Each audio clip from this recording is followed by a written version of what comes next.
বুবলিকে নিয়ে আমি ছবি করব, আমি ওদের একটা ইয়েতে বলেছি।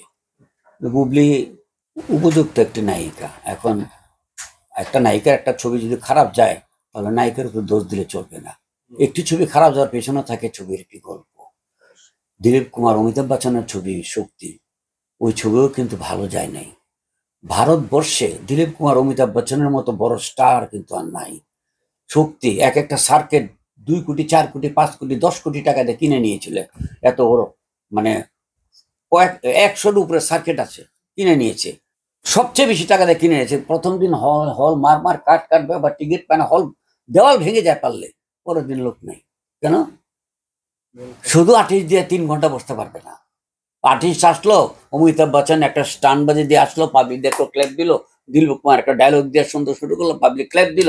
তারপর দেখো এইবার গল্পতে কি আছে আপনারা দেখান, আমরা আপনাদেরকে দেখে বলছি। এখন গল্প কি আছে দেখান। গল্পে ভালো না হলে কারো ছবি চলে না। বুবলি হোক, সাকিব হোক, সাকিবের ছবি 70 সুপারহিট হয় না। রাজ্জাক ভাই আমাদের দেশের শ্রেষ্ঠ, ওনারও কিন্তু ব্যবসা হয় না, এরকম ছবি আছে, সবার আছে। ওই সালমান শাহর আছে, ফারুক সাহেবের আছে, আলমগীর সাহেবের আছে, মান্নার আছে, সুপারহিট আছে, আবার ফ্লপও আছে। আমরা কমার্শিয়াল ছবি বানাই। বোম্বেতে আমাদের মতো কমার্শিয়াল ডাইরেক্টর আছে।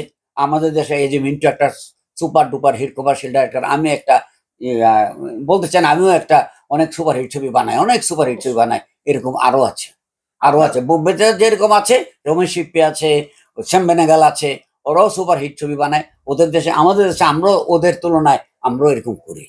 আপনার থেকে আর না, ওটা নাই, সংখ্যা বেশি। আমার এশিয়া মহাদেশে আপনার থেকে বেশি সংখ্যা নাই।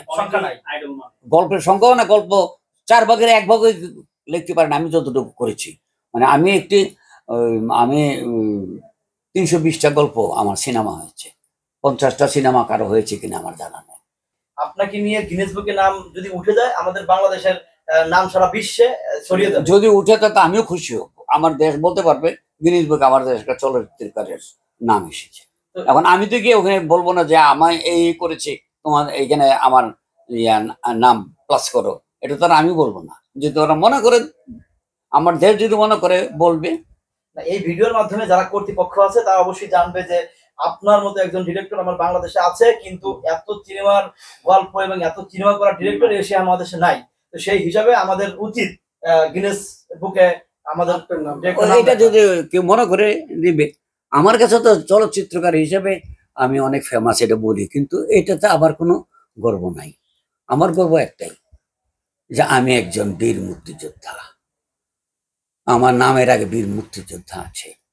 পৃথিবীতে অনেকে অনেক কিছু হতে পারবে দেশে, ইঞ্জিনিয়ার, পাইলট, বিরাট বড় পুলিশ অফিসার, মানে যত রকম আছে সব হতে পারবে, কেউ আর মুক্তিযোদ্ধা হতে পারবে না। যে স্বাধীনতা, এখানে মুক্তিযুদ্ধ হবে না, আর আমাদের মুক্তিযুদ্ধ কেউ হতে পারবে না। এই জন্য এই নামটি আমার কাছে বড়, কারণ এই নামটার সাথে ইয়ে করেই আমরা যুদ্ধ করে দেশটাকে স্বাধীন করেছি। এটাই আমার গল্প। আমি এত বলেছি ওয়ার্ল্ডের সবচেয়ে বেশি গল্প লিখেছি, এটা আমার বলতে পারি এটাই, কিন্তু আমার গর্ব একটাই, আমি মুক্তিযোদ্ধা।